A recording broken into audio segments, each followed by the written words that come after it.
Bienvenidos a Clave 45.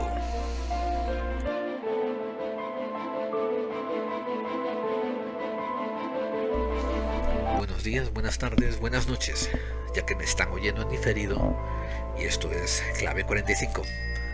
Les habla una semana más su guía de viaje, Geraldine.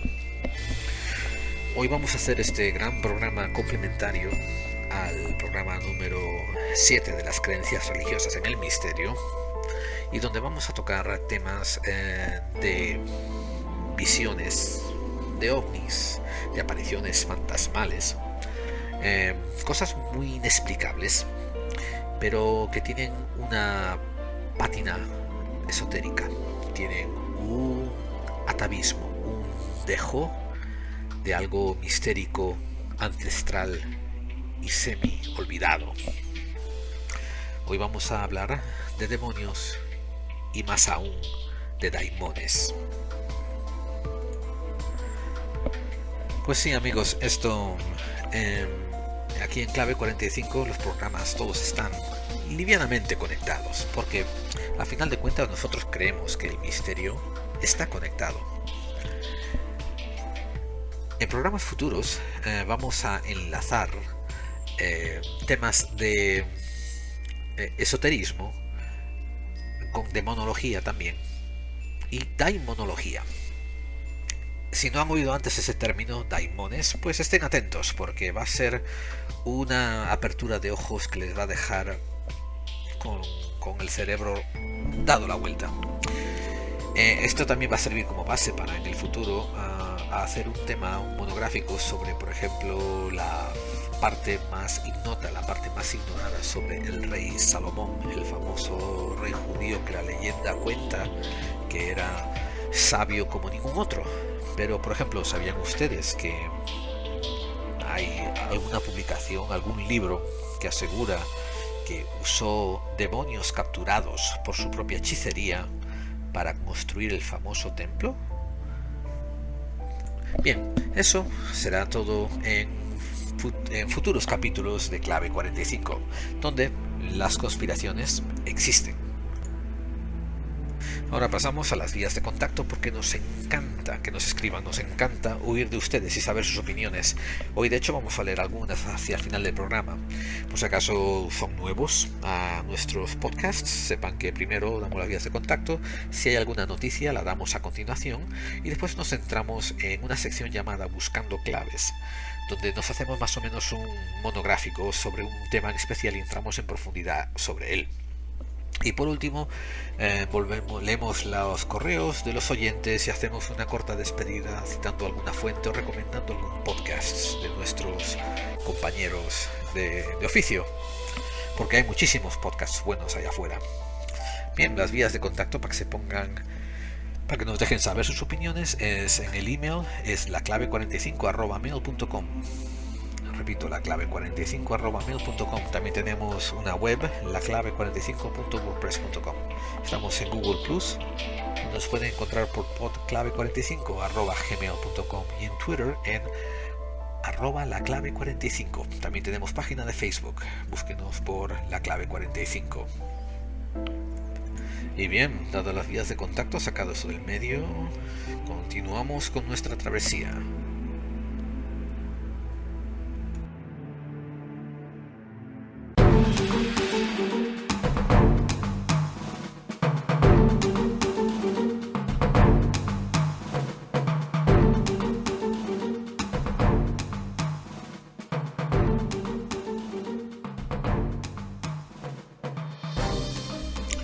Hoy en Buscando Claves, demonios y daimones.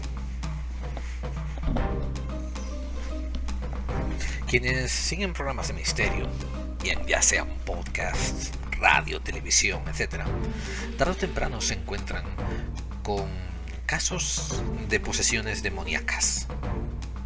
Uno puede tener un programa del más serio cariz, hablar de humanidades ancestrales, hablar de el eslabón perdido, hablar de criptozoología en términos de biología, un montón de misterios, traer a los mejores físicos para ser entrevistados, pero tarde o temprano, quizás en ese afán de encontrar ratings, o sea, subir los índices de audiencia, tarde o temprano se acaba tocando el aspecto de la demonología o de las posesiones diabólicas. Ya sé que no son exactamente lo mismo, aunque están relacionadas. Ahora, lo que quiero traerles a colación es que cuando aparecen estos episodios así, siempre de tintes más amarillistas y de uy, qué bien, vamos a pasar miedo, como dirían los espectadores o la audiencia, se comete un error de omisión que a mí me pone me revuelve las tripas. Es nauseabundo ese error. El típico etnocentrismo. Quizás en ese programa de misterio donde tratan de demonios, a mí lo que me parece el misterio más grande, el misterio de más alta índole, es como esos pseudo periodistas del misterio asumen que toda la audiencia ya sabe lo que es un demonio. Quizás no nos debería de asombrar tanto, quizás yo debiera de no frustrarme tanto con ellos, sabiendo que en la última década el periodismo ha tomado un vuelco hacia lo más amarillista posible, volviéndose más bien en una tarea de entretenimiento y de cotilleo.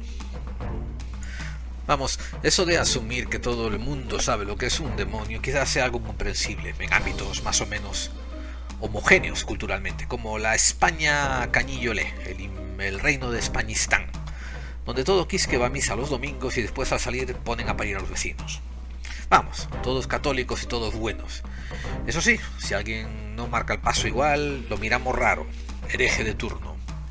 Aunque yo soy de la opinión de que incluso en la España de pañuelo y pandereta le toca admitir que el dictador Franco lleva ya 40 años muerto y que los tiempos cambian, nos obligan a cambiar, si no hemos entrado en Europa y nos han metido por la garganta la globalización. Hace 40 años uno miraba a su derecha y a su izquierda y veías a alguien que seguramente tenía 7 grados de separación y que tenían 7 grados de relación tuyos familiar. Y ahora miras a tu izquierda, hay un marroquí, y miras a tu derecha y hay un esquimal. Y miras al frente y hay un hindú y detrás tuya un testigo de Jehová. O sea, amigos, no se pueden hacer esas asunciones de que todo el mundo sabe lo que es un demonio hoy en día. Repito, quizás se trata de intentar vender entradas para el teatrillo del misterio. Por eso yo pregunto, a ver, ¿qué demonios es un demonio? ¿De qué están hechos? ¿Por qué poseen a la gente? ¿Les gusta poseer más a una gente que a otras? ¿La gente puede poseer a ellos, a los demonios? ¿Tiene esto de la posesión la propiedad matemática de la reciprocidad? ¿En qué se diferencian de un político? Eso sí que es importante. ¿Cuándo se jubilan? ¿Van acaso todos los demonios a veranear a la Costa del Sol? Bueno, empecemos por lo básico. Si tiramos de Wikipedia, descubrimos que en religión, en ocultismo y en folclore, ojo, estamos poniendo bajo el mismo mantón 3 ámbitos: religión, ocultismo y folclore.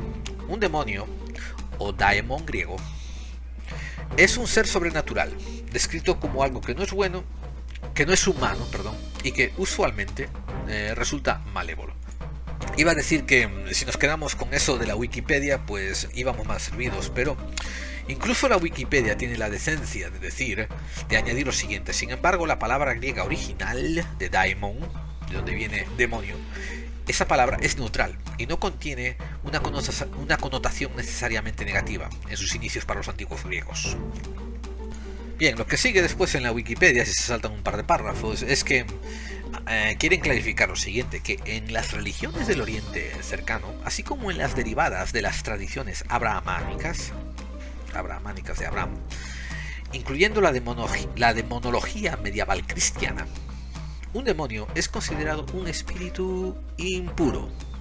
Y ahora se enfoca más en la definición cristiana, o más bien diría católico apostólico romana, diciendo que ese espíritu impuro puede causar una posesión demoníaca y puede ser expulsado por el ritual del exorcismo. Bien amigos, un poco el problema de esta definición es que es un poquito el de la pescadilla que se muerde la cola. Porque al final nos dice que es un espíritu impuro y uno vuelve a preguntarse, ¿qué es un espíritu? ¿Cuánto cuesta? ¿A qué saben? ¿Cómo huelen sus pedos? ¿Van al baño y se sientan o se quedan de pie? Etcétera, etcétera, etcétera, etcétera. Entonces yo voy a asumir un papel un poco reduccionista y voy a decirles que, para que nos entendamos todos, según muchas tradiciones religiosas, existen entidades incorpóreas con inteligencia, aunque algunas sin ella, pero la mayoría con inteligencia, que no se adhieren a las leyes físicas que nosotros los humanos seguimos y que pueden ejercer influencia directa o indirecta sobre los humanos. Pueden ser vistos o no vistos. Repito, las leyes físicas no se atañen a ellos, por tanto, muy difícil definirlos en términos físicos. Entidades incorpóreas. En el cristianismo, porque los datos de censo indican que España y muchos países de Latinoamérica son países cristianos, de mayoría que profesa la religión cristiana, y también dentro de esa mayoría cristiana la mayoría son católicos. Bien, pues en el cristianismo los demonios son considerados por el populacho, o sea, por la gente andar a pie, ustedes y yo, como ángeles caídos. Y después se crea una rama entera del estudio de estos seres, de estos ángeles caídos. O sea, vamos a recapitular, porque esto, de la manera en que yo lo quiero abordar, se hace un poco complejo. Entidades incorpóreas, para definir espíritus. Y ahora, como entidad incorpórea le damos connotación de ángeles caídos. Si ustedes saben un poco de cristianismo, que tengo que asumir que sí, ángeles son unos seres también incorpóreos, más puros, creados por Dios. Esto es en la tradición cristiana, para servirle a él como sus obreros, como sus ovejitas obreras. Y tiene muchas diferentes categorías de trabajos para ellos, y existen muchos tipos de ángeles. Bien, por tanto, aquí se abren ahora dos interesantes ramas. Uno que es la angeleología, que es el estudio de los tipos de ángeles que existen, y otro que es la demonología, que es el tipo de demonios que existen. Y demonios hemos dicho de que eran entidades incorpóreas que la cristiandad asume ser ángeles caídos. Pero, ya sabían ustedes que iba a venir un pero, ¿verdad? Bueno, pero ¿qué pasa si somos capaces de demostrar científicamente o históricamente? Digamos, científico ya es un poco complicado, pero demostrar que sí existen narraciones y descripciones de estas entidades incorpóreas antes de la existencia del cristianismo. Bueno, eso no sería tan difícil. ¿Por qué? Porque el cristianismo en teoría empieza en el año 0 y tenemos solamente 2016 años viviendo con él. Viene del judaísmo. Entonces, ¿en el judaísmo existen demonios? Pues fíjense ustedes que sí. Pocos, pero existen. ¿Por qué digo pocos?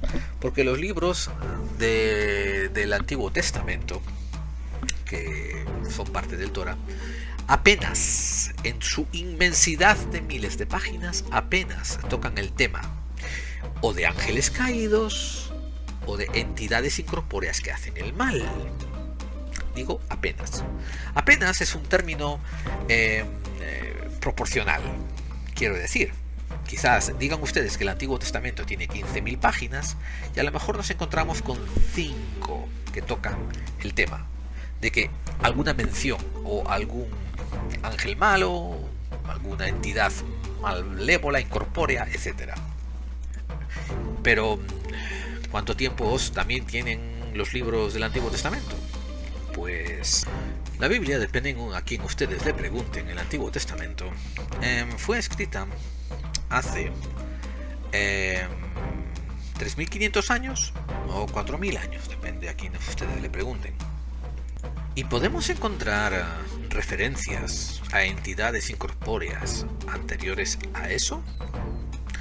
Vaya, resulta que sí, que podemos. Aunque voy a hacer un inciso y aclarar de que ahora yo, cuando tiro de Wikipedia, me encuentro que los escritos más antiguos del Antiguo Testamento parece ser que se refieren solamente al siglo VIII antes de Cristo. Repito, hay gente de mucha fe que dice que tiene 1500 años. Bueno, en fin, hay otro programa por ahí pendiente donde vamos a hablar sobre las incongruencias de la Biblia desde el punto de vista cronológico y después desde el punto de vista de su contenido. Así que no vamos a entrar tanto en ello aquí y ahora. Los cristianos, los seguidores de Jesús, eventualmente adoptan la Iglesia Católica Apostólica Romana, y en ella, en la Iglesia Católica Apostólica Romana, se enfocan muchísimo en la figura de la contraposición, de un Dios benévolo que tiene que actuar en contra de una entidad sobrenatural maléfica, que eventualmente pasa a recibir el nombre de el diablo, Satanás, etcétera, etcétera, el ángel caído. Bueno, hay otro podcast para esos, para el demonio. Y también el demonio, muy curiosamente. El islamismo, que surge después del cristianismo, también adopta la figura de Satán y eventualmente lo llama Shaitán, o también lo llaman Iblis, y le dan este atributo de entidad incorpórea que está más allá de las leyes físicas de los hombres. Por tanto, a veces se puede hacer corpóreo, otras veces no, etc.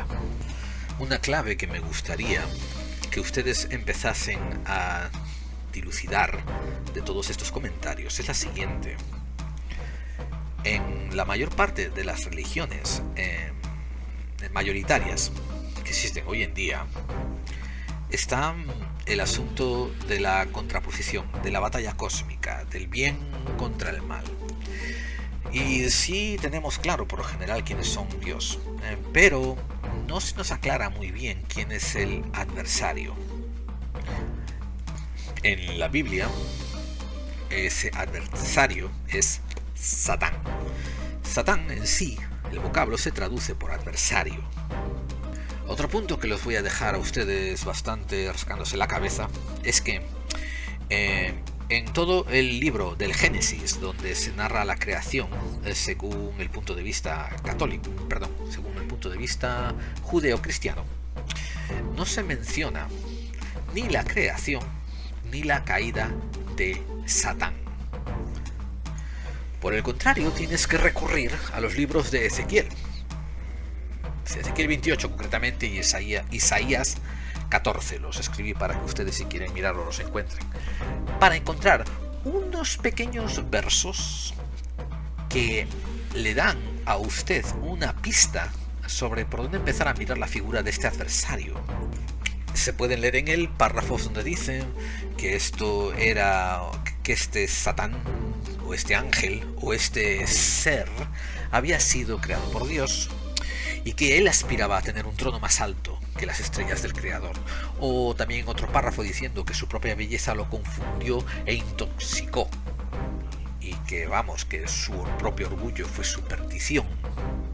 Pero acuérdense del punto que les di al principio del monográfico. Estamos hablando de muchos miles de páginas en este texto sagrado, y solamente se le dedican unos escuetos versos a intentar analizar el origen de este temible, famoso y horrendo, y todos los adjetivos que le quieran poner encima, adversario. Es en el medio del foro, del seno de la Iglesia Católica Apostólica y Romana, donde surgen algunos clérigos que eventualmente engrandecen historias sobre un ángel creado por Dios que se revela y como castigo es mandado a los infiernos. Esto también se encuentran un poco mano a mano con evangelios gnósticos, y fíjense ustedes qué curiosidad de que la Iglesia Católica Romana no dilucida muchas verdades sobre los evangelios gnósticos, pero sin embargo estas pequeñas perlitas que sí existen en los evangelios gnósticos sobre los adversarios sí pasan a las creencias populares. Lo puedo decir más alto pero no más claro. La Iglesia Católica y Apostólica y Romana, desde su muy temprana edad, vive del cuento de la batalla del bien y del mal. Y ellos, desde luego, se ponen en el lado del bien. Y todo lo que no esté con ellos, está contra ellos. Evidentemente, esto no se lo voy a aplicar a la Iglesia Católica actual, del año 2016. Esto siempre hay excepciones a todas las reglas y las generalizaciones están hechas para encontrar matices que las prueban falsas. Pero recuerden lo siguiente, es una fábula, esto de un ángel caído y esto de un adversario. No es una fábula en el hecho de que no exista. Sí, repito, está ahí en Ezequiel y está ahí en Isaías. Pero tenemos que tomar el Antiguo Testamento como la masa, como dije antes, como esas miles de páginas. Y esto fue una referencia muy pequeña, muy pequeña. Sí van a encontrar ustedes muchísimas referencias a espíritus adversos menores en el Nuevo Testamento, en los Hechos de los Apóstoles, así también como en el Corán. Si bien este último hace mención a una tercera raza que no eran ni ángeles ni demonios, que eran los Jinnun. Eso es el plural de los jinn, que son de carácter amoral y conocidos en Occidente como genios. Repito, amoral, no siempre son malignos, no siempre son benignos. Y otro interesante concepto, ¿cómo puede haber una batalla del bien contra el mal? Si Dios solo hay uno, que es todopoderoso y es todo benevolente y todo amor. ¿Qué mal? ¿De qué mal me están hablando? ¿Me están hablando ustedes de un mal cómplice? En el cual el Dios creador se hace cómplice para permitirlo. Ajá. Aquí muchísimos teólogos y mucha gente que defiende el dogma o cristiano o católico van a empezar a decirme historias sobre que cuando el hombre pecó, esto está en el Génesis, cuando el hombre pecó, el hombre cae de la gracia de Dios y que ahí empiezan a pasar cosas y males y tal. Todas estas parafrasería, todas estas deducciones, todas estas maneras de explicar las cosas son muy carentes de lógica, y cuando una persona las intenta matizar y puntualizar, pues usan la fe. Quiero decir, siempre van a acabar diciendo, bueno, quizás no lo entiendas, pero más te vale creer, hay que tener fe. Y obviamente aquí en este programa no estamos hablando de fe, eso es otra cosa. Y ojo, está perfectamente aceptable que cualquier persona decida, yo voy a tener fe, yo voy a querer creer y quiero creer y ya está. Por favor, nunca cambien de opinión, a no ser que quieran cambiar de opinión. Pero está muy bien eso, y yo no les estoy cambiando la opinión. Yo estoy hablando a la gente que tiene una mente abierta y que se rasca la cabeza cuando oye que 2 más 2 son 18, que las cuentas no dan. Porque según estas gentes dogmáticas, el sumario de una conversación, el resumen de una conversación con ellos intentando aplicar la lógica, va algo más o menos así. Uno le dice, ¿cómo puede ser que Dios permita eso? Y ellos te dicen, pues bien, la explicación está en que Dios hace lo que quiere y tú tienes que aceptar y creer y punto. Y tú le dices, bueno, pero ¿acaso yo fui su esclavo? Y ellos te dicen, no, la religión dice que tú tienes libre albedrío. Y tú le contestas, bueno, pues yo elijo entender y comprender qué hostia se está pasando. Y ellos te dicen, no tienes que entender, porque tu entendimiento te va a perder. Dios es demasiado grande para que lo entiendas, solo tienes que aceptar y tener fe. Y fin de la conversación. Mientras tanto, el catolicismo, la Iglesia Católica, Apostólica y Romana, toma una actitud increíblemente progresista. Verán, cuando ocurren eventos como por ejemplo las luces que se encuentran en la montaña del Campus Stelae, que eventualmente se convertiría en la región de Santiago de Compostela, en Galicia, España, la Iglesia le cuesta mucho admitir que esto es una aparición religiosa católica. Cuando se ven apariciones marianas como las de Fátima o las de Lourdes, a la Iglesia le cuesta muchísimo admitir que se tratan de apariciones de la Virgen María. Y hay un montón de apariciones donde los fieles van y están rendiendo culto y la Iglesia todavía no se ha pronunciado. Los deja estar, pero no se pronuncia. La Iglesia original, la Iglesia del siglo I, II y III, le importa 3 pimientos la Virgen María, el San José, o el burrito en el que iban montado, o cómo se llamaba el cuñado del suegro del tío,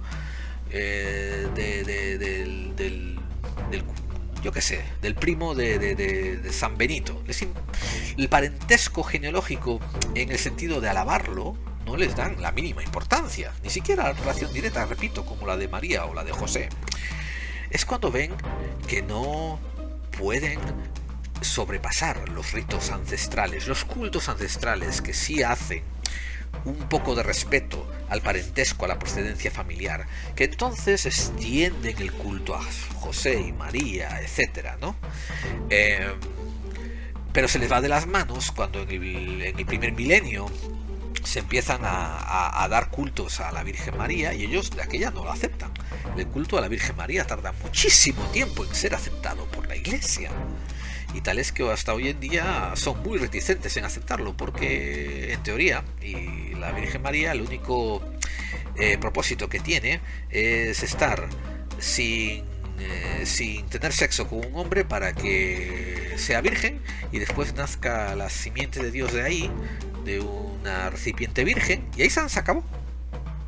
Después le aparece cuando lo van a crucificar, le aparece allí al final de la película. Esto según la Iglesia Católica, ¿no? La función. Pero ellos se dan cuenta, la Iglesia Católica se da cuenta de que los fieles siguen con los santos. Otra cosa que la Iglesia Católica, siendo de origen judía, no tenían culto a los santos. Los santos vienen como un sucedáneo de las antiguas religiones politeístas, donde había dioses para cada cosa. Entonces ahora se tienen santos para cada ocasión, que si Santa Bárbara para cuando truena, que si Santa Lucía para la ceguera, que si San Benito para cuando te afeitas la barba, que si San Ptolomeo para cuando te cortan el prepucio. Un santo para cada chiribito. Y los demonios, amigos. Los demonios. Los demonios, que parece ser, como he dicho antes, estaban ya milenios antes de que los judíos comenzasen a coleccionar las historias que se contaban a la pie de la hoguera en el libro del Torah, que se convierte en nuestro Antiguo Testamento.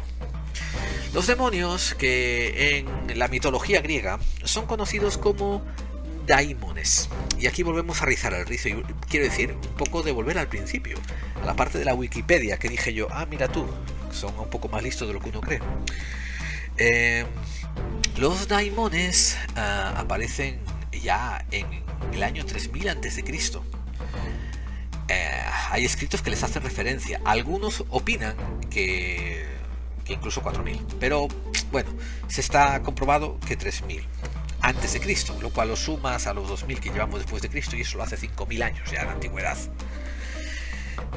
Estos daimones eran sirvientes de los dioses y tenían poderes espirituales, y no eran ni buenos ni malos.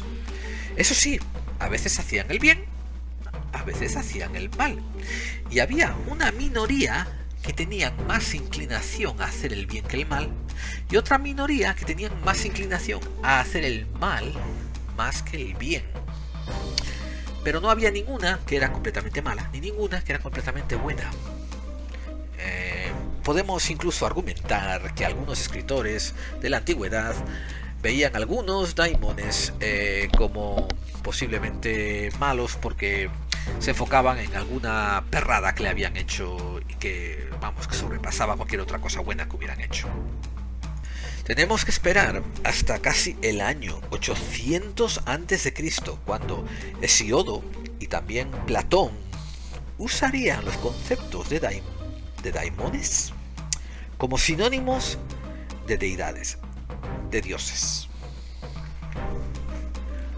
Pero los griegos no terminan ahí, siempre están modificando sus conceptos filosóficos. 300 años más tarde, en el 500 a.C., se usa lo daimónico en diferentes escritos filosóficos para referirse al psique o al alma humana. Y es Plutarco, por lo que yo he podido recabar, quizás esté equivocado, pero por lo que he podido recabar, es Plutarco el que eventualmente identifica a los daimones como el origen del fenómeno inexplicable. Y aquí tengo que cambiarles de música, porque efectivamente aquí es cuando nos centramos en el concepto del misterio tal como lo conocemos hoy en día. Unos pocos años más adelante se empieza también a barajar la teoría de que los daimones podían ser humanos en su origen y que eventualmente se convertían en fuerzas de la naturaleza. No entienden ustedes el impacto de lo que estoy diciendo, pero para eso estoy yo aquí, Geraldine, para aclararle estos puntos un poco opacos. Los daimones podían ser humanos en su origen que eventualmente se convertían en fuerzas de la naturaleza. Y pásense ustedes por Madrid, pásense por Sevilla, pásense por las calles de las ciudades de Compostela. ¿Cuántas pequeñas huchas no hay en ciertas iglesias expuestas al público para dar un dádivo para el bien de las almas en pena, las almas del purgatorio? ¿Cuántas veces no le pedimos a las almas de nuestros propios antepasados? No solamente para esperando de que salgan de un purgatorio posible, sino que además que nos ayuden o que interfieran por nosotros y nos concedan alguna gracia. ¿Ven la conexión aquí? Los daimones humanos que eventualmente se convierten en fuerzas de la naturaleza. Amigos, es triste admitirlo, pero en los libros que le damos de los judíos para nuestra religión de Iglesia Católica, Apostólica y Romana, no se habla nada de pedir por las armas del purgatorio, no se habla nada de pedir por nuestros antepasados, no se habla nada de almas de otros, ni tampoco de la influencia de almas de otros sobre nosotros. Es un mundo bastante blanco y negro, aunque muchos teólogos posteriores, a partir del año 1000 en adelante, quieren intentar integrar dentro del catolicismo esto que todo el mundo sabe desde milenia anteriores a ellos, y lo quieren integrar y hacerlo parte del catolicismo. La palabra clave aquí no está ni en ángel caído, ni en Satanás, ni en ángel no caído, ni en alma en pena, ni en alma en el purgatorio, ni tampoco en alma que nos concede favores. La palabra clave aquí es daimon. Y los griegos tenían su propia panteón de dioses tremendamente bien definidos. Incluso en la teogonía de Hesiodo, Faetón se convierte en un demonio incorpóreo o un espíritu divino. Pero, por ejemplo, los males que son liberados de la caja de Pandora son dioses mortales llamados Keres, dioses mortales, no daimones. O sea, los griegos diferenciaban esto perfectamente claro. Y ahora, también viniendo de Hesiodo, un punto importantísimo. Él decía que la gente de la Edad de Oro eran transformados en daimones por la voluntad de Zeus para servir a los mortales con benevolencia como sus espíritus guardianes. ¡Paf! Otro concepto más católico cristiano. El ángel de la guarda, espíritus guardianes. Eran buenos seres que pueden dispensar riquezas, pero permanecen invisibles, conocidos solos por sus actos. Estoy leyendo de una traducción. de lo que escribió Hesiodo.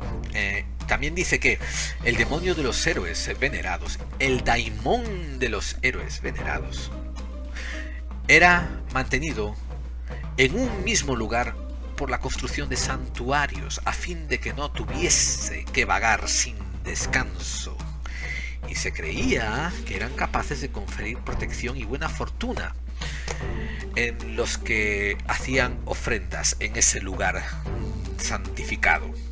Bien, estamos haciendo aquí la correlación apropiada con la gente que dice que ve una aparición que luego le dan propiedad de aparición mariana. ¿Y qué es lo que siempre piden estas apariciones? Bien aparezca en una cueva, bien aparezca en una cueva sobre un río. ¿Qué es lo que siempre piden? Que le construyan una capillita. Pues bien, dejando a Hesiodo atrás, nos encontramos un poco más adelante con Platón y su alumno Xenócrates, que son los que desarrollan el concepto del daimón como peligroso.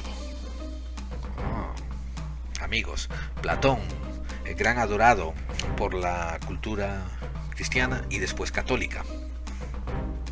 Y es sabido que los escritos de Platón y Xenócrates eventualmente son absorbidos por los textos de los primeros patriarcas cristianos. En el juicio de Sócrates hay muchos excerptos del libro escrito sobre el juicio de Sócrates, donde Sócrates hace referencias a su espíritu personal, a su daimon, aunque afirma él explícitamente que nunca se le había impuesto, que su daimon nunca había impuesto su voluntad sobre él, sino que le advertía sobre varios acontecimientos posibles. Es así que eventualmente se mira lo que Sócrates habla sobre su daimon, atribuyéndoselo a algo así como a la intuición. En otro libro llamado El Simposio de Platón, la sacerdotisa Diotima le enseña a Sócrates que el amor no es un dios, sino más bien era un gran daimon. Y ella explica que todo lo que viene de los daimones siempre está entre lo divino y lo mortal. ¿Y qué hacemos nosotros? ¿Qué hacemos nosotros que llegamos después con nuestra mentalidad del siglo XXI?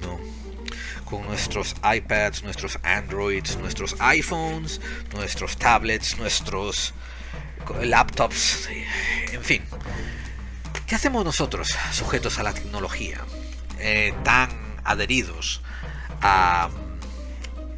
Bueno, verán, iba a decir que somos tan adheridos a un pragmatismo que casi nos hace ciegos, pero no es así. Nos enseñaron, nos inculcaron un pragmatismo que es casi venenoso, porque, por ejemplo, está muy bien decirle, por ejemplo, a una persona no comas carne o no comas tanta carne, porque comer solo carne no es bueno para tu salud, pero dejar que la otra persona entienda no debes de comer nunca carne, en vez de decirle no comas solo carne, eso ya es hacerle flaco favor a esa persona. Y esa persona eventualmente puede encontrar problemas de salud por hacer un cambio tan drástico de dieta, yéndose más allá de lo que le es natural a sí mismo. Aquí algunos vegetarianos y algunos veganos empezarán a discutir que si el estado natural del hombre es comer yuyos, comer plantas y comer arbozos y tal, o no. Pero el punto que quiero decir es que no tenemos que irnos al otro extremo, que es lo que nos han dejado hacer. Nos han dejado hacer con el sistema educativo que nos han impuesto desde el siglo XX, desde el siglo XIX técnicamente. Y básicamente, si no lo veo, no lo creo. Lo cual, bien, es interesante concepto para aplicar en algunos momentos. Hay en otros momentos donde, si no lo ves, tienes que creer en algo para preguntarte y así descubrir si lo que creías es cierto o no. Porque es que si no, vas a seguir ciego toda tu vida. Y los daimones es una de esas cosas que nos han arrebatado. Cuando vemos luminarias en el cielo con forma de orbe, pues ¿qué hacemos? Depende del nivel cultural, depende del nivel intelectual. Por desgracia tenemos ingente cantidad de reportes donde estas apariciones daimónicas, tenemos derecho a llamarlas así, se muestran a gente de bajos recursos intelectuales o bajos recursos culturales, que acaban añadiéndole una pátina de religiosidad encima. Y recuérdense lo que les dije hace unos momentos. Aquí es donde la iglesia va y reculea y dice: pero si eso no tiene nada que ver con la Virgen María. Lo dicen entre ellos, lo dicen a petit comité, lo dicen a puerta cerrada.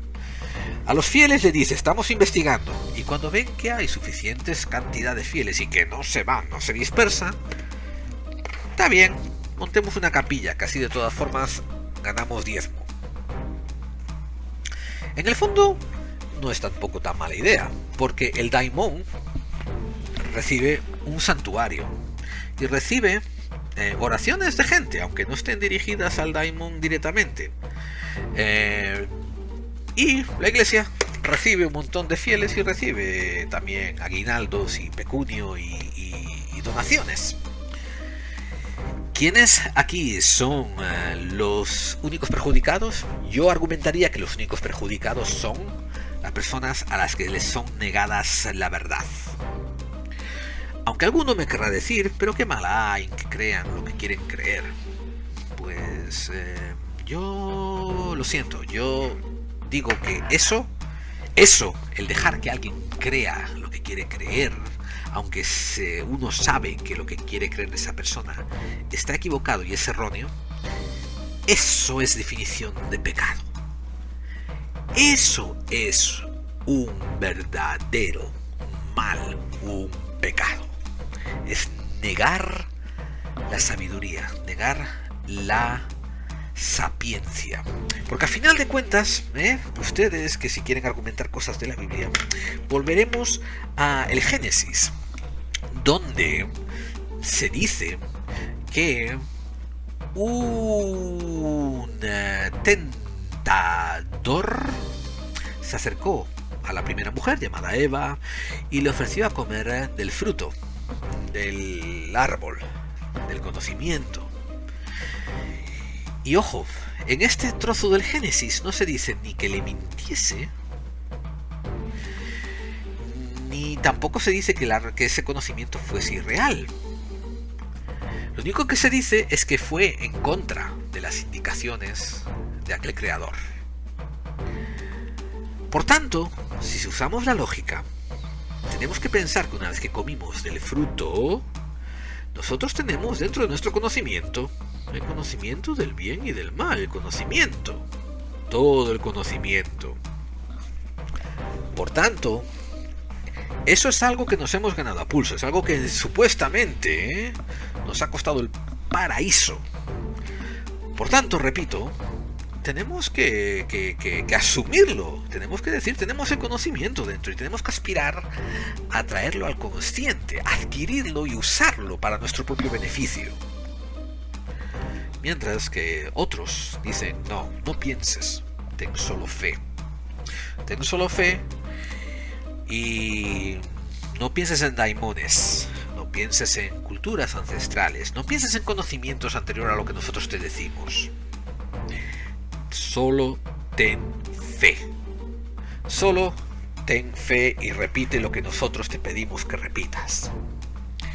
Y mientras tanto, las cuevas, las montañas yacen ahí, esperando por nosotros a que nos acerquemos y que recuperemos nuestro legado, aquello por lo que,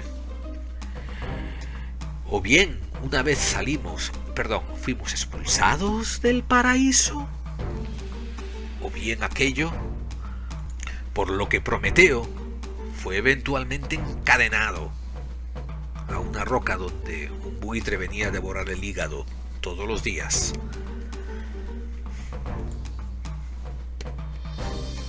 Sí, amigos, el conocimiento adquiere muchas formas, muchos matices. ¿Y sabes lo que les digo yo? Que el misterio es leer más allá de las cosas ocultas y salir más iluminados, mejores personas, con conocimiento más amplio que cuando nos habíamos enfrentado al misterio. Y para eso los daimones nos pueden ayudar, de la misma manera en que el ver más allá de lo que nos imponen religiones dogmáticas también nos pueden ayudar. Les voy a hacer simplemente una pregunta muy sencilla para acabar esto. ¿Ustedes qué prefieren? ¿Qué camino prefieren tomar? ¿Prefieren tomar un camino de descubrir por ustedes verdades que cobran sentido y que les expanden el alma? ¿O prefieren, por el contrario, seguir repitiendo el mismo sinsentido que le imponen los dirigentes de una religión, diciéndoles que no tienen que entender nada, que solamente tienen que tener fe y creer que eso basta? ¿Cuál es el camino más fácil y cuál es el más difícil?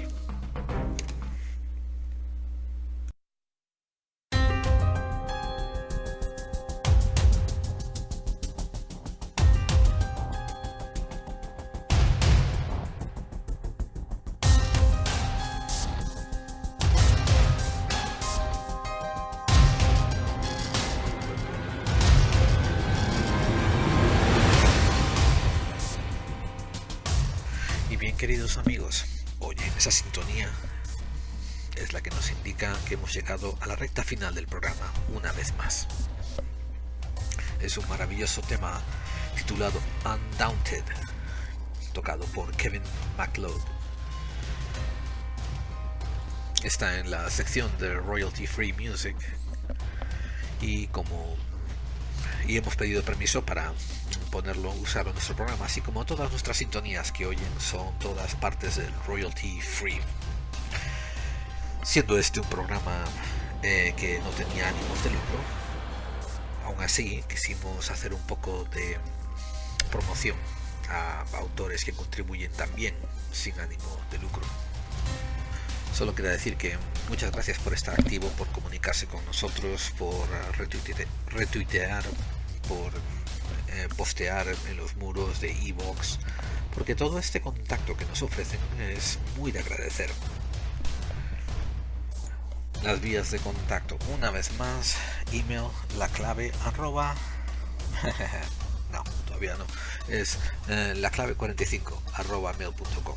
Aún no hemos comprado múltiples dominios, así que este es el que tenemos por ahora, la clave 45 arroba mail.com. Nuestra página web está en laclave45.wordpress.com. Allí tenemos también comentarios abiertos, así que anímense y déjenos alguno. Como siempre, los muros de iVoox, no sean tímidos y déjenos algo puesto. Tenemos presencia en Google+, en podclave45@mail.com y en Twitter en @laclave45. Y por último también una página de Facebook en la que nos tienen bastante abandonados ustedes, pero los queremos igual, posteen o no posteen en ella. Y ahora pasamos a leer un par de correos de oyentes que nos llegaron en las semanas anteriores. Este correo nos llegó de luis.guille38@gmail.com y es más que nada una pregunta. Nos inquiere muy cortésmente de la siguiente manera: vuestro podcast suena muy bien, tenéis pequeños fallos de sonido, a veces os oye más altos, otras veces con menos fuerza, pero aún así la temática vale la pena en general. Aún no he oído ese de creencias religiosas, pero dado lo que estáis hablando en los comentarios, ahora me estáis picando la curiosidad y voy a tener que oírlo. Y quiero preguntar si tenéis pensado enfocaros más en conspiraciones. Quisiera saber más acerca de los Bilderberg. Un saludo, muchachos, y seguid así. Pues gracias. Gracias. Y sí, tenemos una línea preparada para toda esta temporada de tópicos. Estamos muy interesados en intentar establecer unos enlaces entre el mundo del misterio, asuntos esotéricos, tópicos de religiones, pero no desde el punto de vista de predicación, sino desde el punto de vista de la esotérica que está detrás de las religiones, y hilarlo todo eso también con conspiraciones conspiraciones políticas, con conspiraciones económicas, con conspiraciones sociales, con las conspiraciones que rigen el mundo. Así que sí, hay programa pendiente sobre Bilderberg, pero se va a extender sobre la gente que de hecho está detrás de Bilderberg. A ver, y el siguiente correo electrónico nos llegó de luismarat.frey62@mail.com. Y este también tiene algo que ver con tópicos que quieren que toquemos. Muchachos, me gusta la línea que lleváis, pero quisiera que os enfocarais más en conspiraciones. La encubierta que hay acerca de los libros de Sitchin y los transgénicos de Monsanto, los problemas del Zika, son razones de más que para tenernos entretenidos por mucho tiempo. Vuestro trabajo de investigación se aprecia.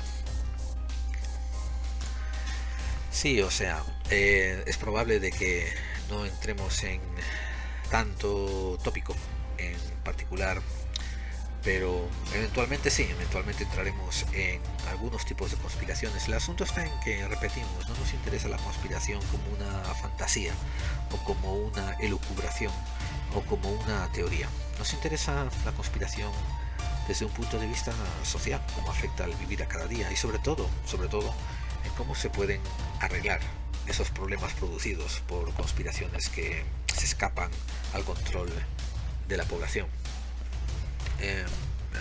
No sé, seguramente tocaremos algunas de las elucubraciones que andan por ahí flotando en el mundo de la conspiración. Ya lo hicimos sobre lo del hombre a la luna, pero como veis en ese show, que por cierto era el episodio número 6, pues como visteis ahí tratamos más bien sobre hechos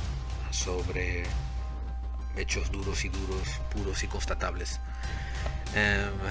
Por tanto, de vez en cuando quizás traigamos alguna conspiración, como yo que sé, Anunnaki o reptilianos, y lo siento si nos echamos una carcajada. De hecho, sí tengo un programa pensado sobre David Icke y sus teorías. Y bueno, seguramente va a molestar a más de uno que es admirador de tal escritor, pero hay unos cuantos puntos con los que de verdad tengo un problema que me atraganto con David Icke, y los voy a traer así al frente para que compartirlos con todos ustedes. Y eso es todo, amigos. Gracias por sintonizarnos una vez más. Gracias por escucharnos. Ustedes son la razón por la que nosotros estamos aquí.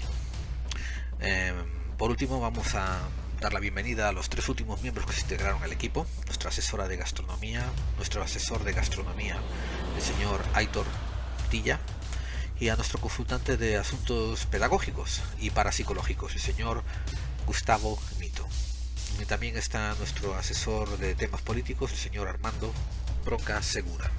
Gracias, bienvenidos al equipo, muchachos, y espero que reciban una acogida tan cálida como la que nosotros recibimos en ese silencio de grillos cuando no había nadie y llegamos y abrimos la puerta y nos recibió el viento gélido. En fin, recuerden, amigos, las conspiraciones existen y nosotros estaremos ahí para contárselas todas. Hasta la próxima semana.